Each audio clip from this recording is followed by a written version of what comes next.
Hey And we're live. everybody, welcome to our first scene in Shadows of Austin, the Changeling venue. Today's scene is going to be taking place in the dead of night in the city, um, at a certain safe storage solutions, one of the bigger hideouts for the Autumn Court, and definitely one of its more secure ones.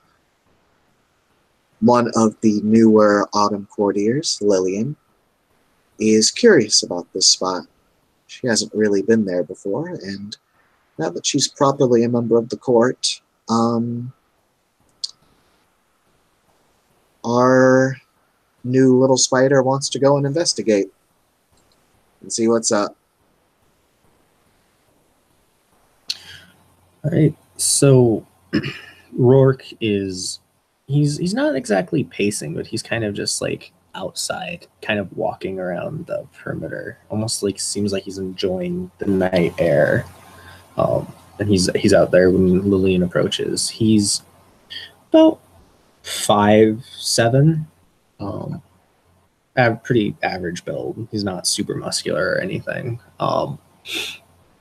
When he turns and sees Lillian, she will note that he has glowing green cat eyes, and instead of human ears, he has cat ears. But they're where human ears would be. They're not like on the top of his head. They're where human ears would be. Um, and his hair is like pitch black, including his beard.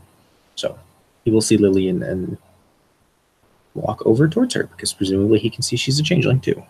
Oh yeah, very definitely changeling. The figure that Rourke, I'm gonna have such a hard problem pronouncing that. Rourke, what he sees, uh, kind of just exploring about, is a figure very, very dark skin, like unnaturally dark. We're talking about a very darkish gray, um, with blackened fingertips, Hmm. uh, very thick black hair, um, and considering he has cat eyes, I assume his cat eyes can see a bit better. I don't know if you took the merits for that. I'm assuming you did. No, No? that's actually his mantle manifesting. Oh, okay. Um, Even if you didn't, if he gets close enough, the webs in her hair are very obvious, as well as her completely black eyes, um, and her skinny frame. Um, when she opens her mouth, it definitely looks like there's fangs in there.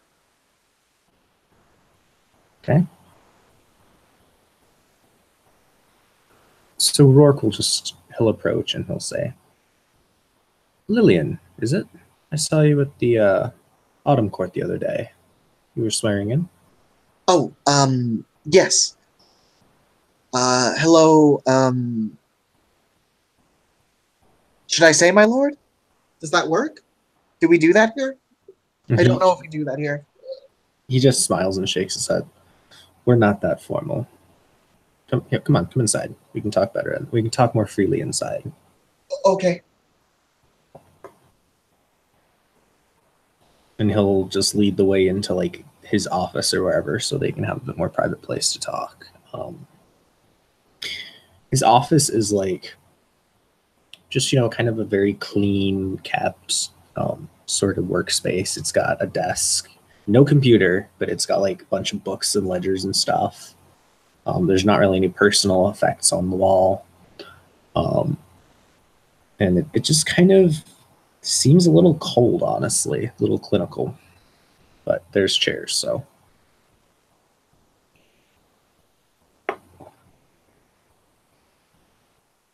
yeah, he'll sit down and invite her to sit as well. Her eyes kind of look around. It looks like she's just kind of looking at every corner of the room without like just running off and getting way too into just looking at everything. Hmm. As she's invited to sit down, she kind of just she less walks there and more scurries there.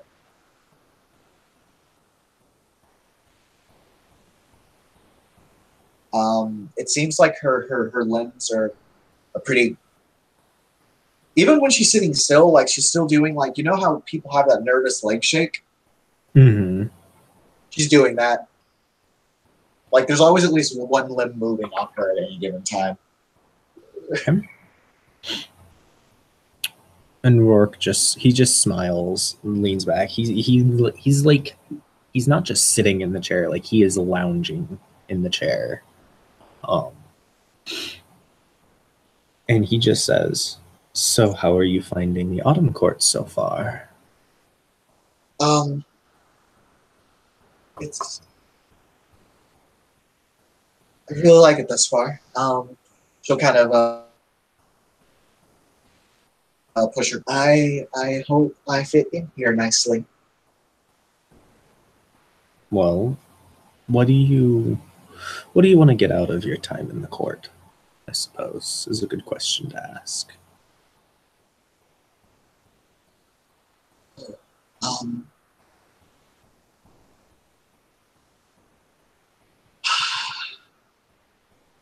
she looks like she's deciding how she should answer that question.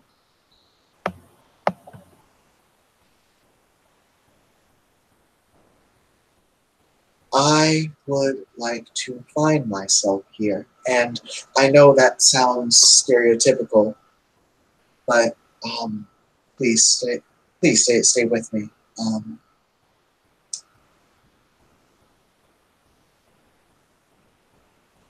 I'm a spider. Um, and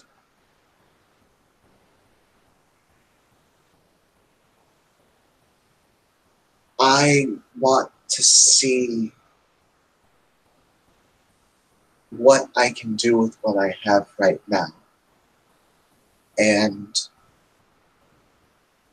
everything just made sense here.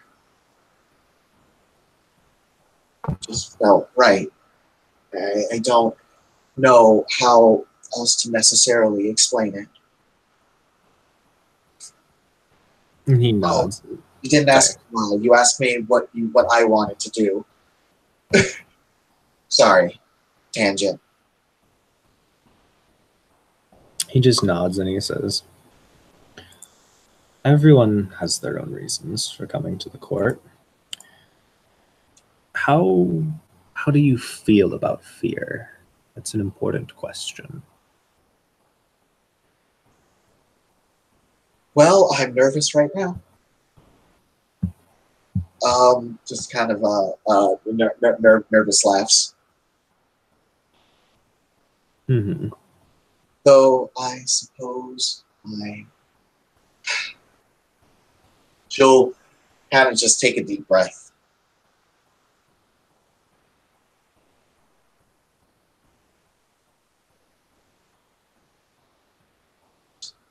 And to a certain degree am.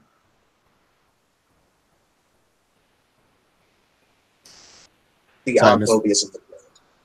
Oh, I sorry. missed the first part of that. Sorry, I missed the Oh, first part okay. because I lagged. Let me speak up. She'll say, I,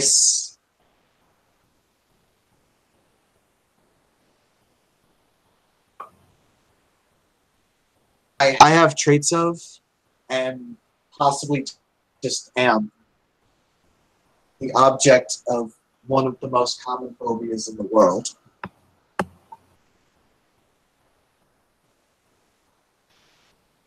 That's definitely an advantage, but one you have to leverage carefully.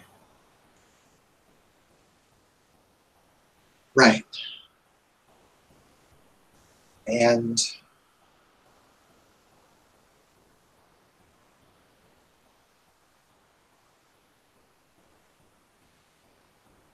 fear is the human brain's way of telling us that we're in danger.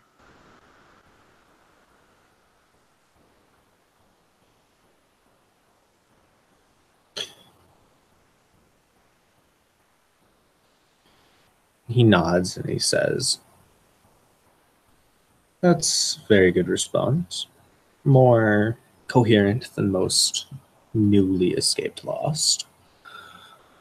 What do you know of the Leadenmere's duties, our activities, the things we do for the Freehold?" I know that we're considered the consultants in all things magical.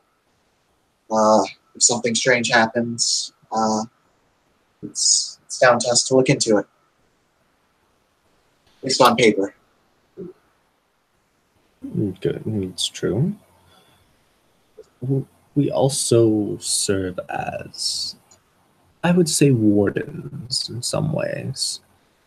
We keep mortals away from places important to the Freehold. You know all the urban legends people hear. Half the time, that's us spreading those legends, keeping people away from places they shouldn't go. Fear is a potent tool. Don't forget that. Right. Right.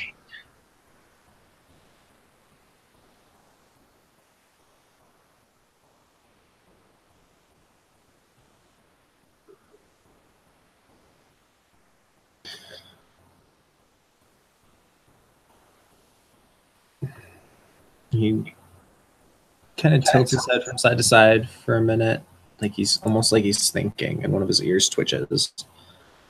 And then he says, What kind of skills do you have? What can you do for the court? I'm curious. Oh, well, I am not stupid.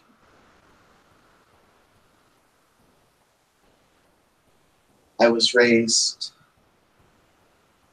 well, before everything. I learned a lot about folklore. And when I was a teenager, I had a, magic phase. No, that kind of pales in comparison to my current magic phase. Uh, so And I he can do that. chuckles. Sorry. All good.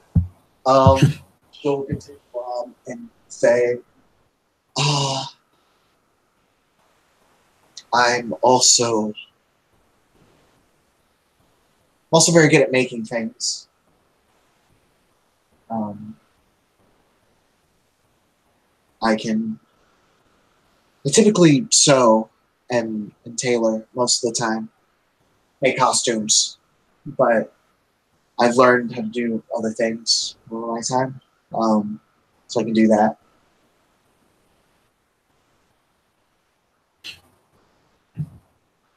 Good. You say you learned about folklore. What kind of folklore did you learn of? Any tales in particular you were fond of?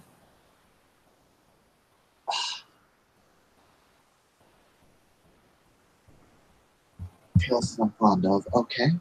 Well, my basis is primarily in Japanese folklore.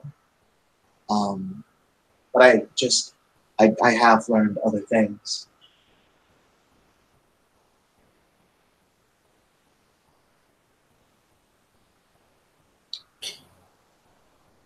Are there...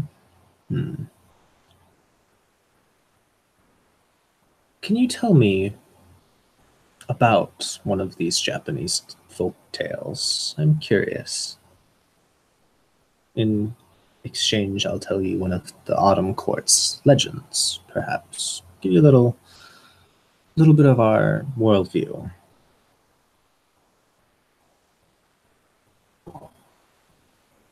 All right.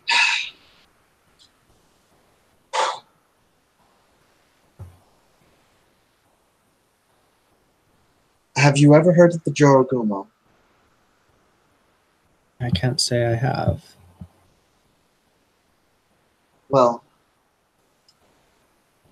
the kanji for it, the way that it's written, can be translated into something akin to Enchanting Bride, but it's extra writing. What it actually does is cover up the term horse spider.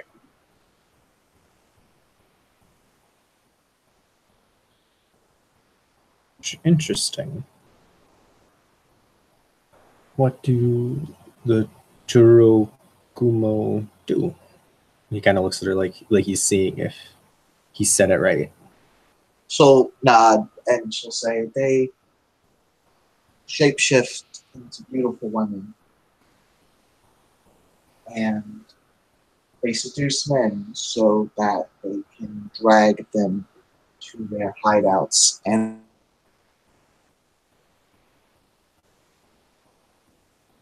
drink.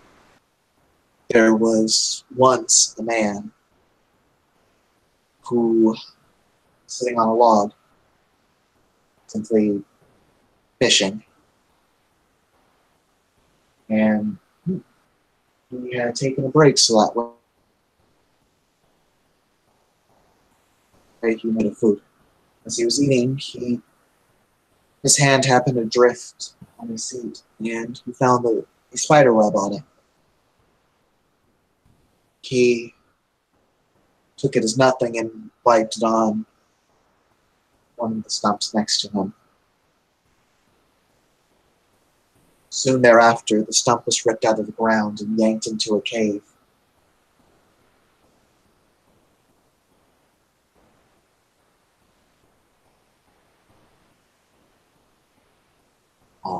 And as the man startled on all this, he could hear a woman's voice saying, "Clever. Well done." He told his local village this, and the village never set foot in that bed of water or anywhere near that cave again.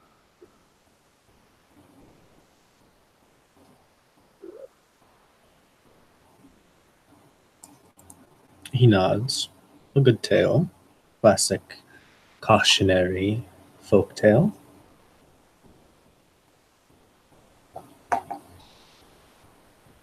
Have you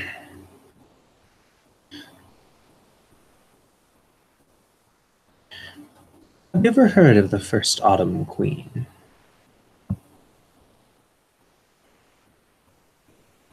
I can't say I have. And she leans in, very, very intent. She is interested.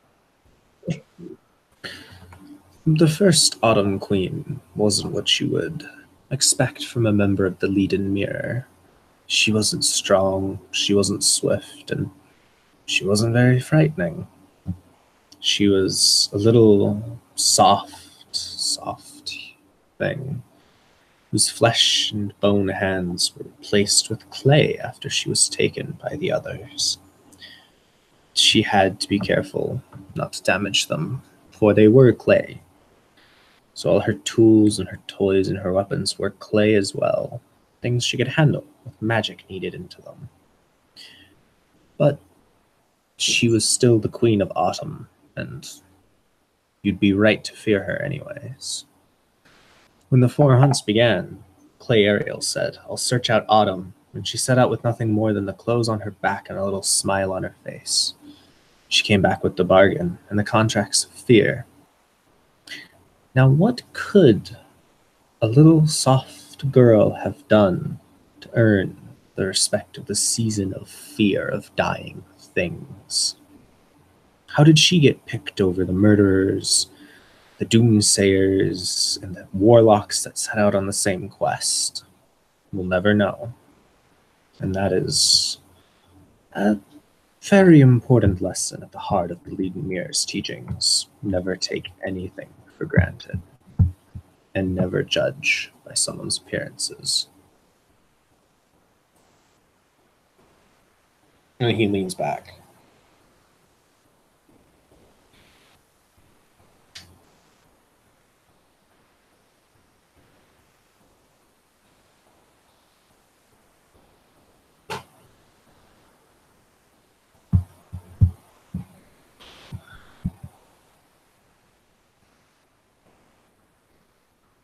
And Lillian admittedly kind of looks at her own hands.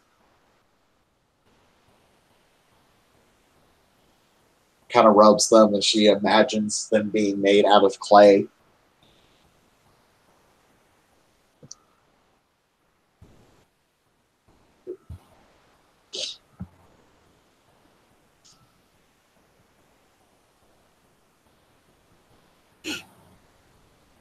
What do you think that Clay Ariel did to earn Autumn's respect?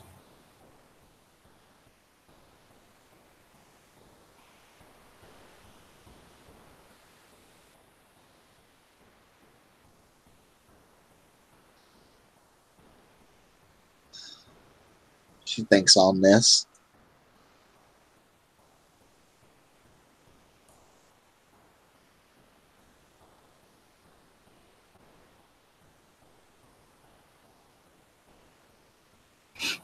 I think she did something to scare Autumn itself.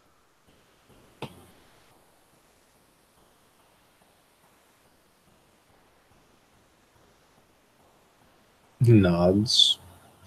More than likely. That's the question, though. One of the things that, you always think about when you hear a tale like that. What could she have done to scare the avatar of the cold season, the harbinger of the coming winter? It's quite an interesting thought experiment, if you're into something like that.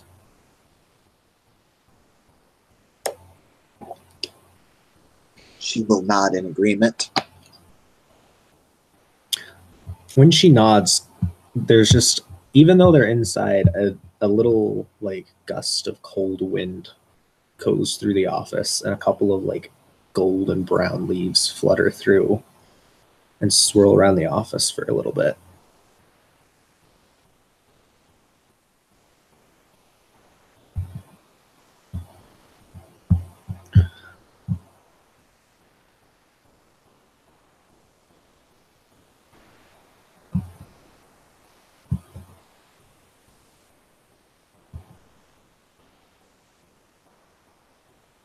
She will shiver, definitely, as the kind of cold wind comes in.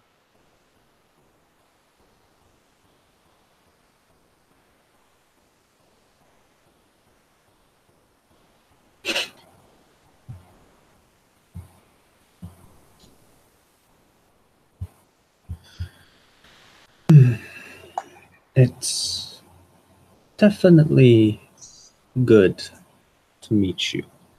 I'm glad that we got the opportunity to speak. It's always nice seeing a fresh... Oh, sorry. Oh, she was just going to say, yeah, same. It's always good to get fresh perspective.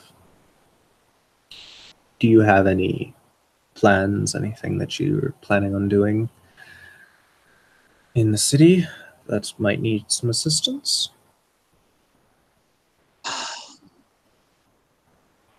Other than possibly looking into situations that are surrounding the Freehold right now, which, to be fair, I think there are many, many more capable Lost that are dealing with that situation than myself.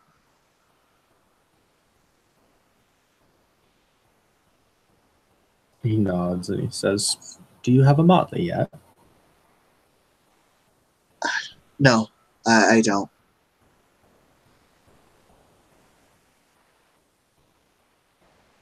No matter. I'm sure you'll find one in time. Yeah, well, we'll see.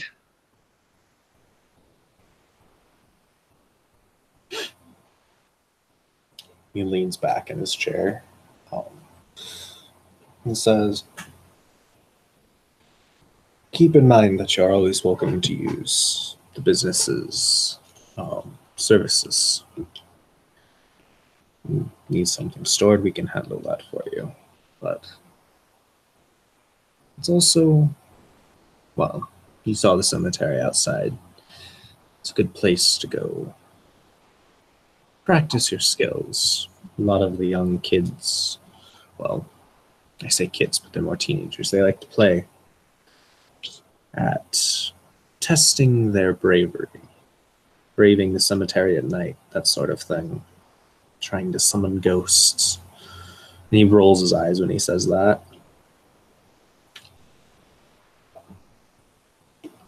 It would be good practice if you were to, let's say, encourage them in other directions. Oh, okay. Yeah, I can try that.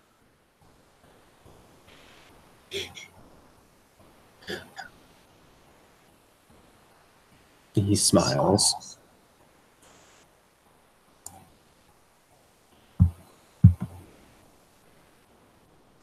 Did you have any questions? Oh, tons, but I'm not sure all of them are necessarily relevant.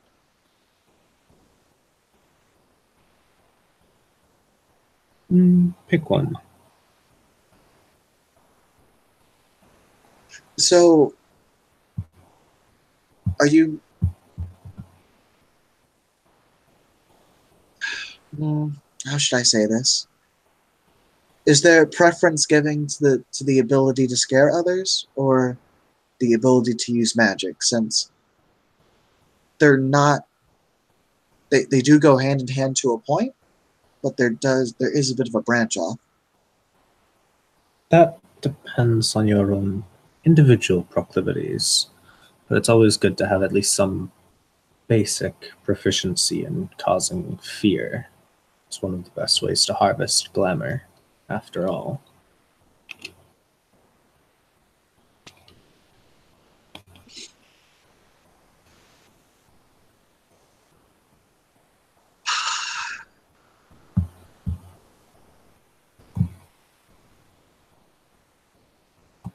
So kind of absent-minded, put one of her blackened nails to her fangs, and she kind of starts chewing on her.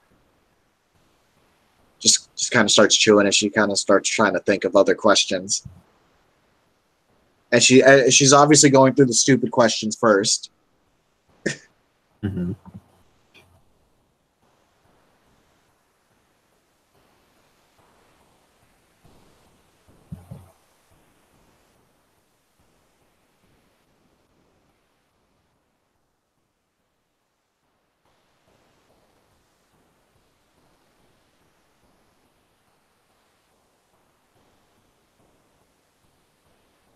Based on everything I read and everything I've heard, there seems to be a secondary undercurrent to the court as a whole, and I want to see how you feel on it.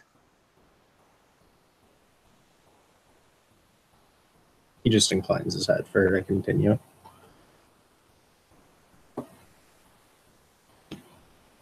In many ways, I do feel like this court is the one of vengeance as well.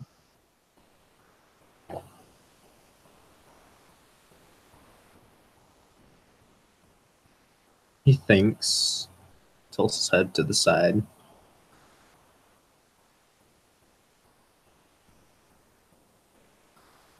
What does vengeance stem from? It stems from anger, yes. But also,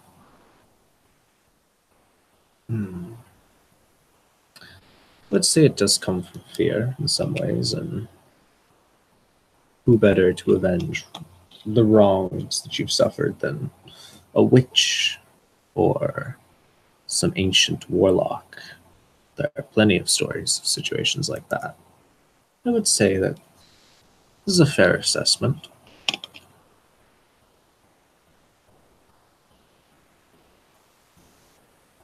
It also certainly helps that, in a way, at least on paper, the Autumn Court tends to fight fire with fire, albeit less awful and pure evil fire, but fire nonetheless.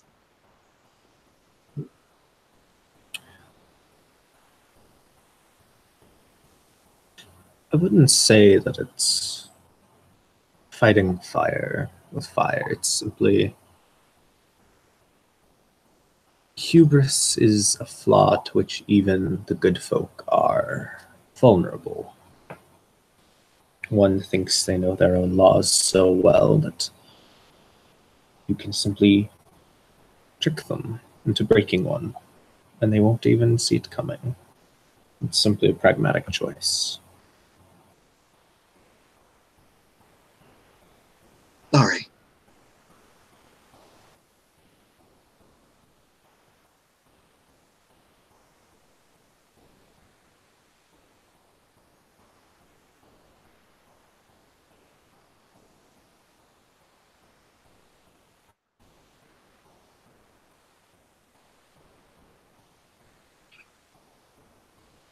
Those are the ones that, those are the biggest questions that pop up amongst all the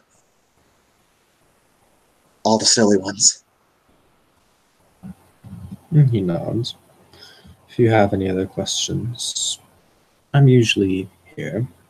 You can usually find me pretty easily. Would you like some coffee? Oh, yes, please. He nods, stands up, and leads her to the break room and starts brewing a pot of coffee.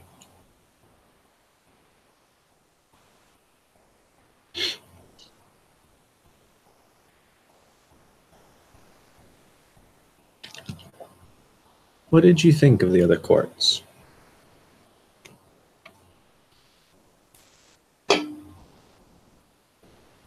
Well, Winter's the one that took me, and they were the ones that found me. They helped me get resituated. Um,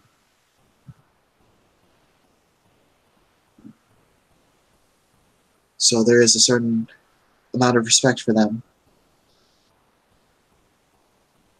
Um,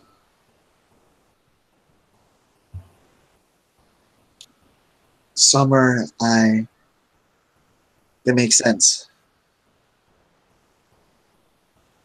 If I were more physically inclined, I would consider going Summer as well, but I don't think I necessarily have that siege mentality that many of them have, which I'm sure is going to help us quite a bit in the long run.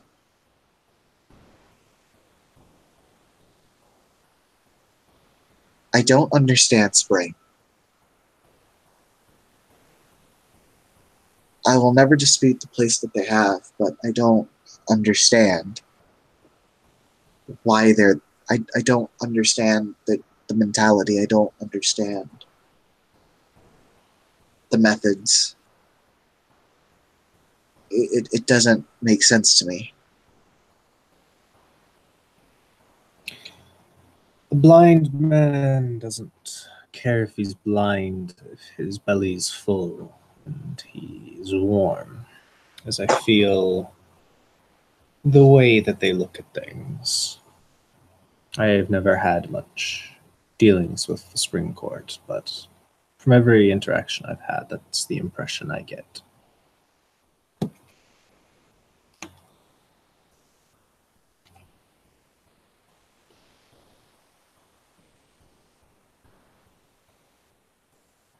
That's fair. I typically hear about the spring parties. There's a lot of spring parties. They are good places to go. You can find much useful information there. Just be careful not to get lost in the revelry. That's fair. That's. I don't have to worry about that too much. I don't drink really, so it's fine. Nods. I wasn't speaking of the drinking. Their parties have a way of infiltrating your mind, making you do things you wouldn't do otherwise, freeing inhibitions, so to speak.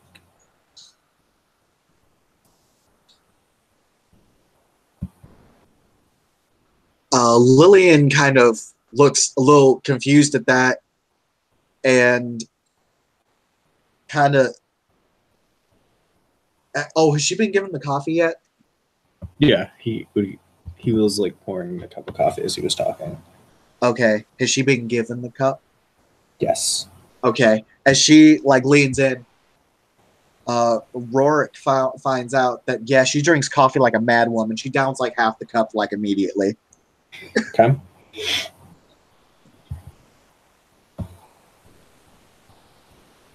kind of leans in. Wait, and this isn't caused by the large amount of drugs and drinking and probably fucking. I mean, sex, relations, party favors. He just raises an eyebrow slightly. It's part of it, I guess. It's more the atmosphere, I feel.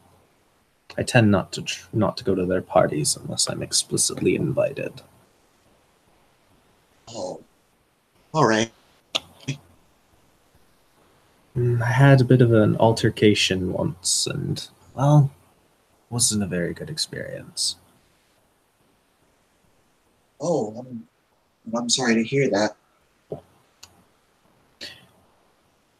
He waves his hand. Nothing to be sorry about. It was a bit of a misunderstanding, I suppose.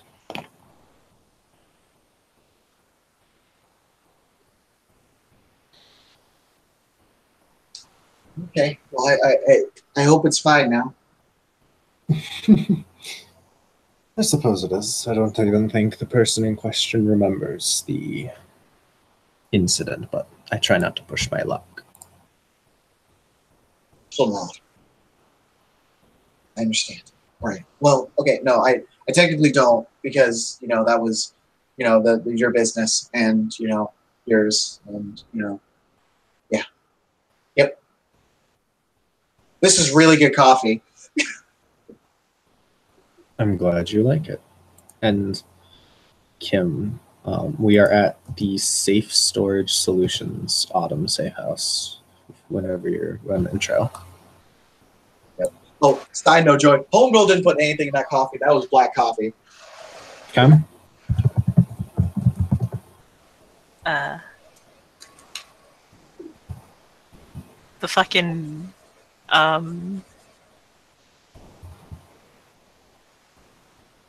the storage shed. It's like a business. If you come in just like in the front door, the employees will see who you are and they'll direct you to the back where the changeling business happens.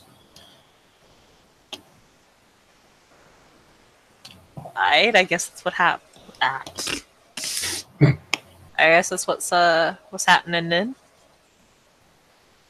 All right, so yeah, you walk into like the room where a dude with cat ears on the side of his head and glowing green eyes is talking to Tim's character, who I'll let him describe his character. Yep. So Desmond has like more than likely at least seen Lillian. She was picked up by the winter here around January or so, around January, February. She's got her Feymane's got very dark gray skin. She's got black fingernails and just blackened fingertips in general. With completely black eyes, with like no like irises or sclera or anything like that, just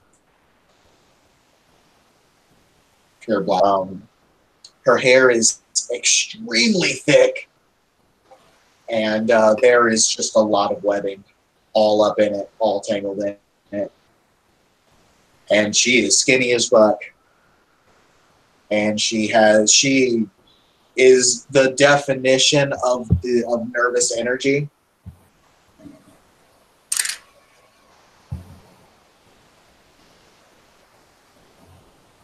I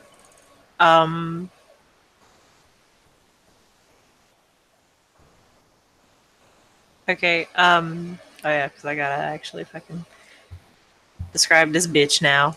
It's gonna be a hilarious. Hold on.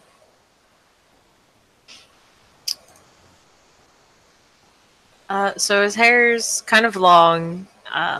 It hangs, you'd guess, down about, I don't know, a little bit below his, I guess, man titties.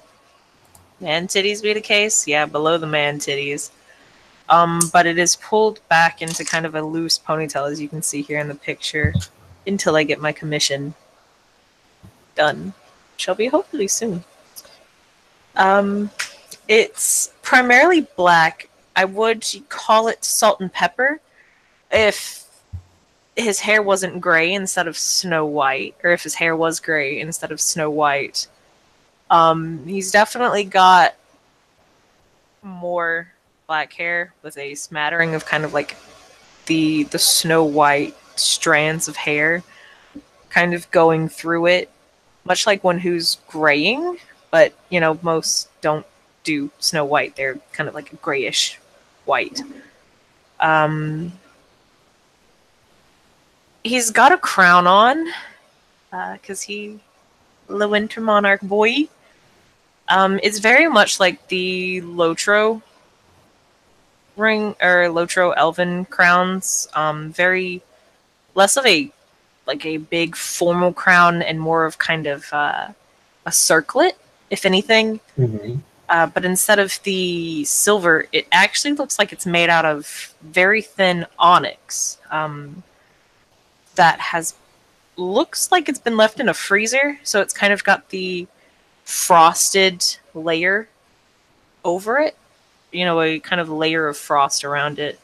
His clothes are Victorian in style, almost, or just kind of like a formalish. He's got black slacks, you know, the black leather shoes, the white dress shirt, button-down dress shirt, nice, just kind of very plain black silk vest, as well as kind of a ribbon bow tie. He definitely does look older, around 40-ish. There's not any wrinkles, but you know, it's just he's got a face of someone very mature, and he carries himself in that way as well. And his eyes are a very, very pale winter blue, I guess to call it, that kind of whitish blue color. Mm-hmm. But they're so light they almost seem to be glowing. Other than that, there's not too much that's odd about him or very changeling-ish, if anything. Looks actually pretty fucking plain for a changeling, but given he's got, you know, the little circlet on, it's kind of easy to tell why, because fucking Winter Court hashtag bullshit. I guess to just kind of signify the mantle even just a little bit, because I know their mantle is usually just like, well, when you cast some cantrips or contracts, there's a couple snowflakes. But I guess there's maybe like one or two snowflakes that will melt, but then it looks like a couple more just kind of appear. But they're very, very faint, like itty bitty tiny little snowflakes. Looks almost like dandruff, I guess. Rourke just looks over and inclines his head. Just good to see you again, Monarch. It is good to see you as well. Lillian startles and bows like Nyan immediately. He kind of looks confused and he goes, "And why are you bowing? There's no need for you to do that." Oh, sorry, Your Majesty. There's no need for you to do that either. Okay. You can call me Desmond. I should probably introduce myself. I'm Desmond Grey. Sir. Oh, sorry, I actually didn't catch all that. I didn't hear What? anything after okay, sir. Legitimus like he'll just say you can call me Desmond. Desmond Graythorn. There's no need to call me sir either.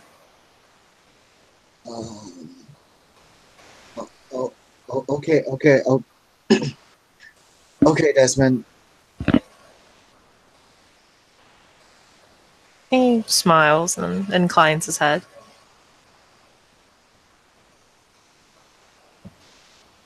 Sorry. Go ahead. Not my bad. You go. Rourke just says in a respectful tone, "What brings you to Safe Storage Solutions, Desmond? Are you looking to get something stored?" No, not particularly. I suppose I simply wish to walk around. It's, well, I would say nice outside. It's more decent. In the slow, it's not as if we get any cool weather.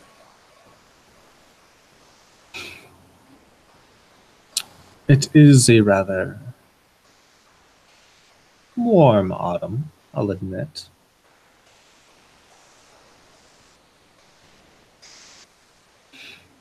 I was introducing Lillian here to some of the concepts of the Autumn Court, as she recently joined.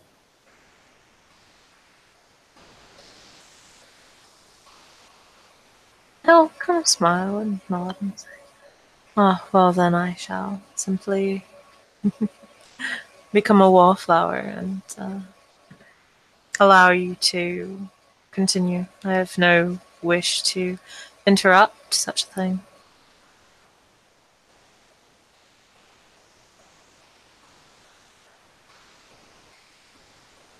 If that is all right. After all, this is not my place, and I would hate to be rude.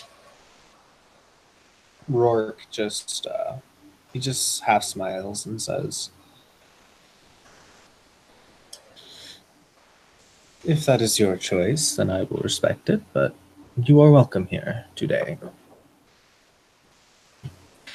It just kind of there's this ever slight quirk out of the corner of his mouth when when Rourke quickly adds the today onto the "you're welcome here," because he fucking caught that. No, I'll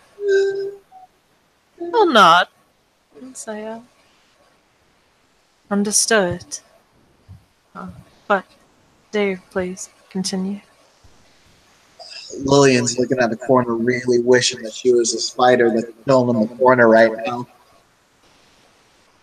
Like, you know how spiders chill in like the top corner of rooms? Yes, sweet Just little staring at thing. the top corner of a room Like, gee, I wish I could be like right there and not in the middle of this right now. Is everything all right? Oh, yep, everything is wonderful. I am, in my one of my court's hangout spots with such an informative and wise lost as Rorik here, and the monarch, one of the monarchs whom I very deeply respect and is a ruler of the Freehold, is here, and I am great. I'm rolling a perception empathy on that, or not perception empathy, but like, what is that roll? It actually depends on how you're doing it. Because I actually had to ask this as well. You're trying to see if she's lying, right? And to see like how she really feels, like if she's bluffing or not. Okay. Because I actually asked Matt about this, and he said it depended on the way that you were doing it, whether or not it would be perk empathy or manipulation subterfuge. Because New WAD changed the rules up. I think if you were going for the more I'm trying to discern her emotions, that would still be perk empathy. If you're going more for, I'm wanting to see if she's doing the telltale signs of lying, like, looking in a certain corner, etc., would be manipulation subterfuge. But I am not ST nor narrator. I'm just kind of like recanting what Matt said the other days. It might be changed. I don't really know. Yeah. Okay, well, okay, Joey's got a phone call right now, so.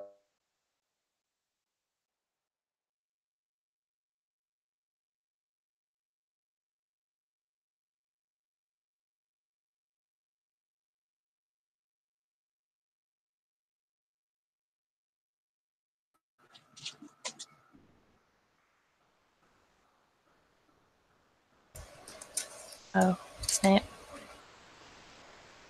So I guess we'll just kind of say, are you acclimating well to your new court? I think so. You're Desmond.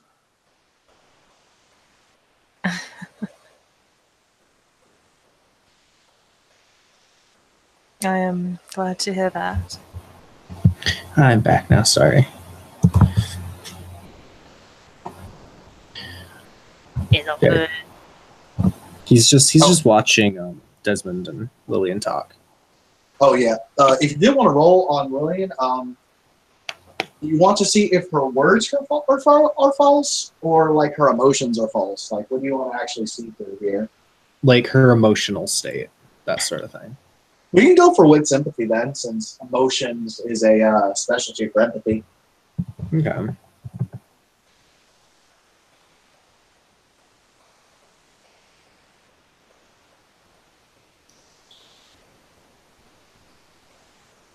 Would you say her reading faces applies? Like, just... Like 300%. I'm not going to contest this, because this is... Yeah. William's not exactly the lying type, at least in this case. All right, she got 3 successes. Or he got 3 successes, I should say. All right. So, like...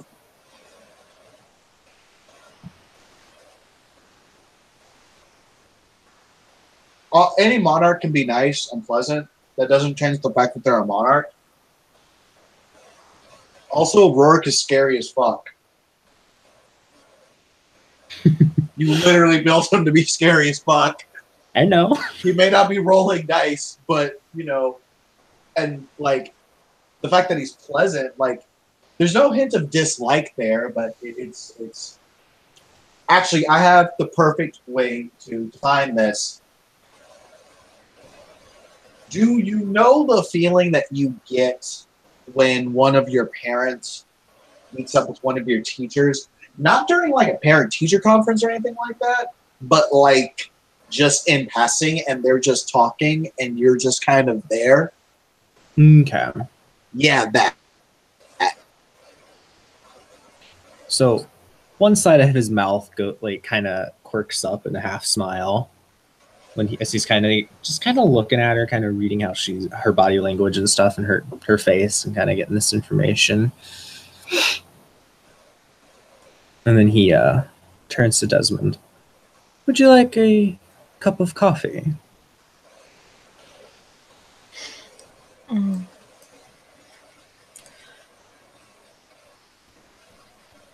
He kind of thinks about it for a moment, and he nods and said, I would much appreciate it.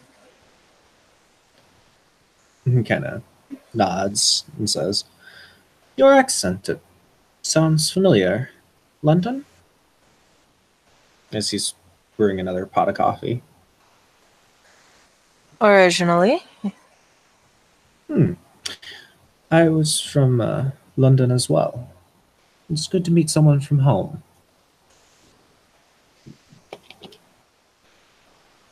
Indeed.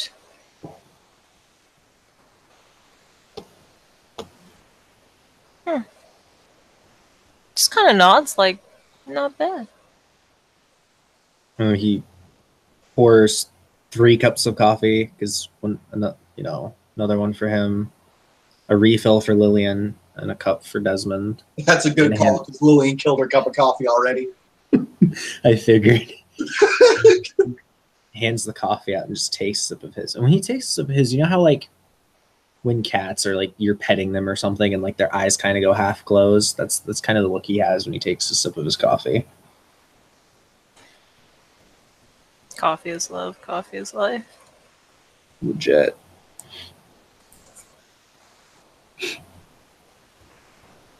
So, I hope I wasn't interrupting anything.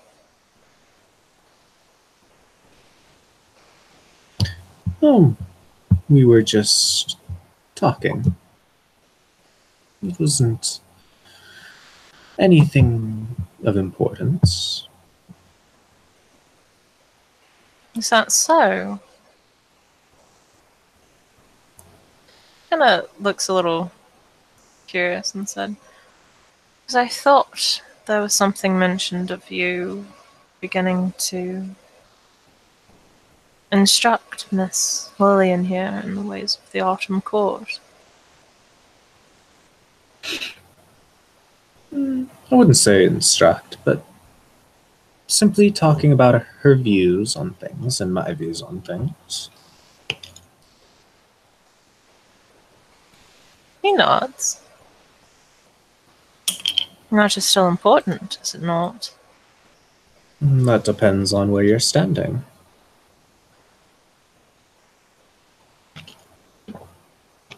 And where do you stand, then? He takes another sip of his coffee and he says, "Oh, I stand wherever the king tells me to. I'm a good boy." And then he just slowly winks at Desmond with one big green glowing cat eye. Looking at that upper corner of the room. Desmond honestly just Corner of the room.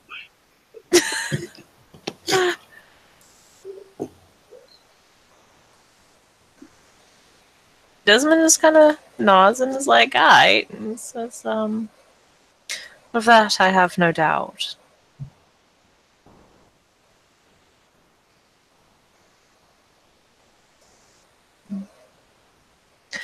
And I suppose happy congratulations are in order, since the changing and the handing off of the seasons went fairly well. Well, we try. As do we all. I'm sure the pass-off between the Ashen Court and the Leadenmere will be much smoother. Less potheads to contend with. He just kind of arches an eyebrow at that. Lillian's just thinking that this is really good coffee. She's all of a sudden very interested in her coffee. And he goes, they would consider the trade-off between winter and autumn to be a lot more bumpy. And why would you consider that? Because that's what she said, that the trade-off between winter and autumn would be much smoother. He just raises an eyebrow, says, "I think something got lost in translation. I'm misunderstanding you, I believe." Perhaps. It is rather late, and I am an old man after all. My hearing is, well, fading. Unfortunately. My apologies. He simply inclines his head to accept Desmond's apology.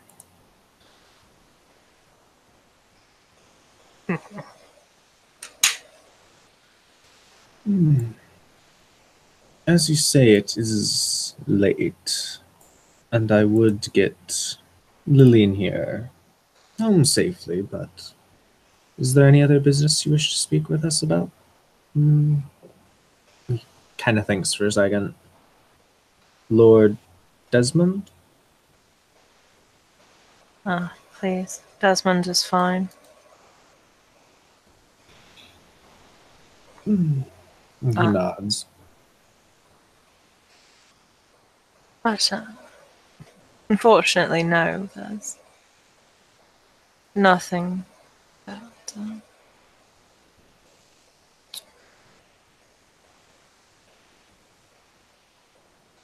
nothing that I originally came to speak with you about. With either one of you about.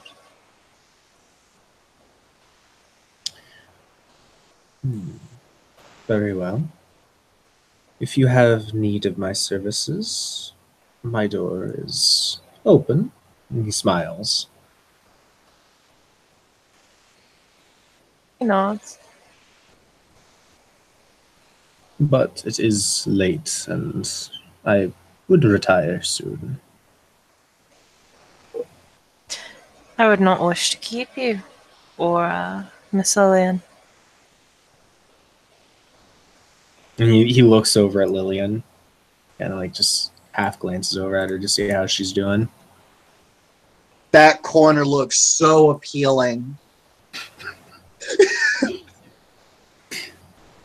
So appealing right now. This coffee looks so appealing right now.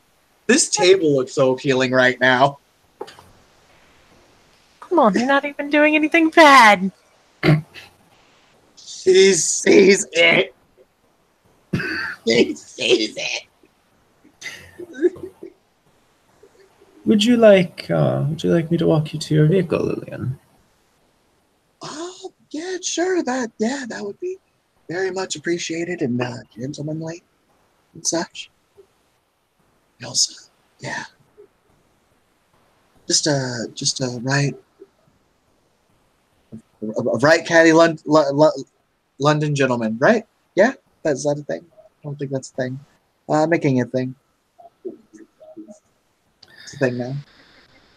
I should roll subterfuge because he's trying not to smile. You know what? I'm not gonna bother. She can tell he's trying not to like fully go past the half smile he has, and he just hold his arm out. Or No, homegirl's kind of a riot. It makes sense.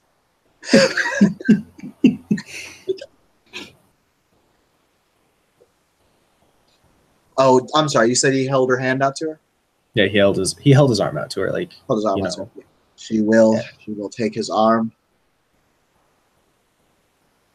He will give like a very short half bow to Desmond and say, "I'll be back if you're still here and wish to speak, but I'm going to walk Miss Lillian to her vehicle."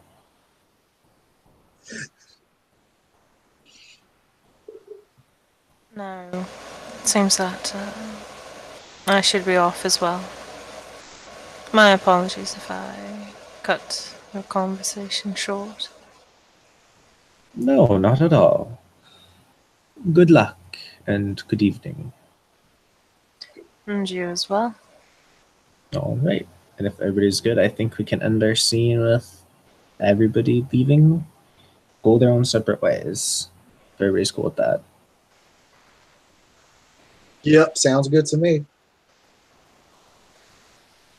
Yeah, boy. Good. All right. Thank you, players, for playing. Thank you, watchers, watching.